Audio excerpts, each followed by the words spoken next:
mayroon naman talagang ayun, totoo talaga yan. Kaibigan. Kaibigan.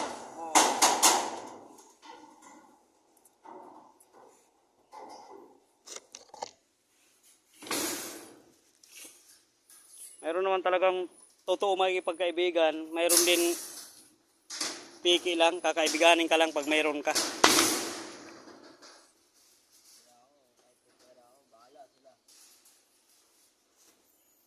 Sa experience ko nito, sa edad ko na to, kaya ang ano ko, ugali ko, bahay, trabaho lang eh. Hindi ako mahilig magdadayo kung saan saan lupalop ng Pilipinas. Kasi dito ka lang sa mundo na ibabaw. Kundong ibabaw. Okay lang naman makipagkaibigan, wag lang sobra. Paano ko napamahal? Kaya nga.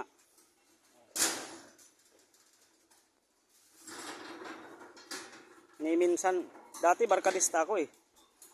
Kahit nung nasa silangan tayo. Kahit sino kinakaibigan ko. Wala na. Kahit sino wala. Pwede na lang. Pwede malapit. Pwede pag-usap. Oo, man. Pero bandang huli naisip ko, kaibigan na lang siguro tayo pag magkita lang. Hindi na yung totally na ano talaga kita. Friend talaga.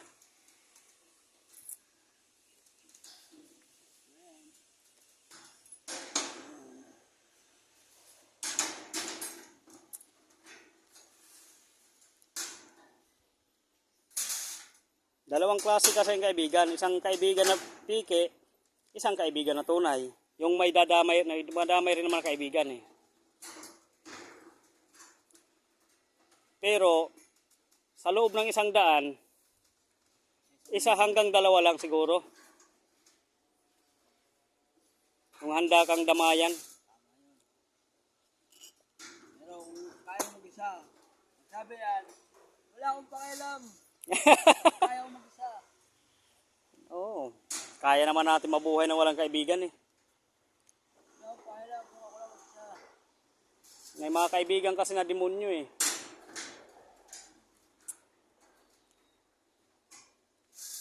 Lalapitan ka lang pag may kailangan sila.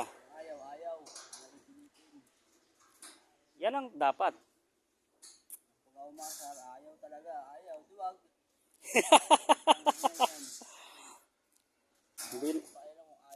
Hindi naman sila kailangan sa buhay. Ang mas ano natin, priority, yung mga anak, kung may mga anak tayo. Anak na lang, pwede pa. Kasi ang iba kasi, kaya nagiging hapit sa pera, bukod sa pamilya, may barkada pa, laklakan dito, laklakan doon. Eh, hindi naman masama uminom, pero nasa lugar dapat.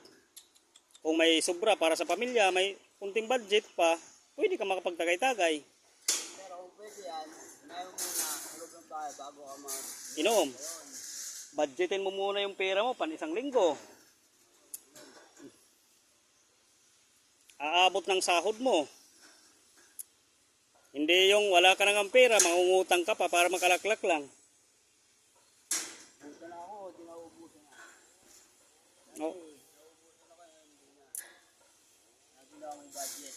Para sa sarili ko lang. Sa anak ko. At sa loob ng bahay. Yun ang pinakatama. Para sa anak at sa sarili. Sabi na rin sa loob ng bahay. Siyempre, yun ang ano eh. Sino yung kasama mo? Sila sino nasa loob ng pamilya, yun ang dapat anuhan mo. Hindi yung sarili lang iniisip. Kung saan magiging masaya, waldas dito, waldas doon.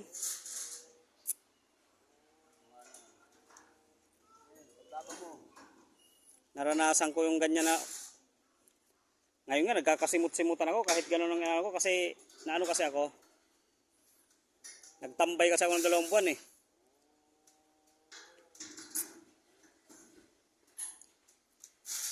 Pero Hindi rin magiging masama yan. Makaka-recover din ako. Ganun lang naman ang buhay eh. Taas, baba. Parang life. Tingnan mo, yung tali nakataas, wasak yung paa niyan. Pag sumabit yan, sarap mo. Oo. Mm.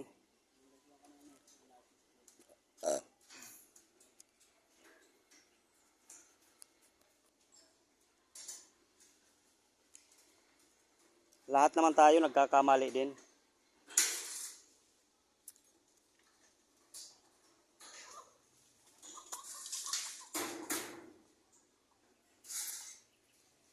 Mga kamalian sa buhay na hindi dapat. Pero pinagdaanan na yun eh. Tapos na yun eh. Tapos na tayo sa kabataan natin. Kabanatang wala pang iniisip.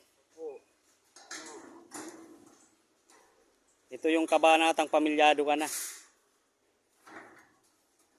Unahin muna ang pamilya bago ang kaibigan. Hmm.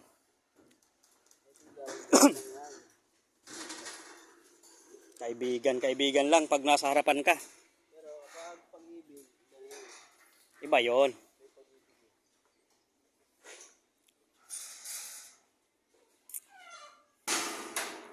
Hindi tayo abutin ng hapon ito, natapos no. Na.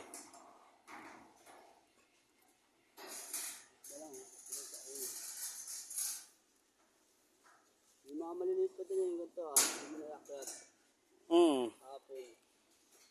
Shout out nga pala sa mga kuya-koy dyan.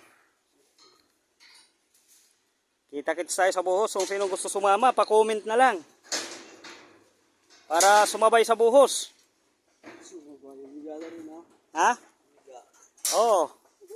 Ang masabay mabuhusan, kay dalawa lang kami bubuhos ito eh. Swerte kung sino makauna. Ay malaki Oo. pagkasama sa buhos. May parapol ako. Sa kanya lahat ng mga natitira ditong kalakal.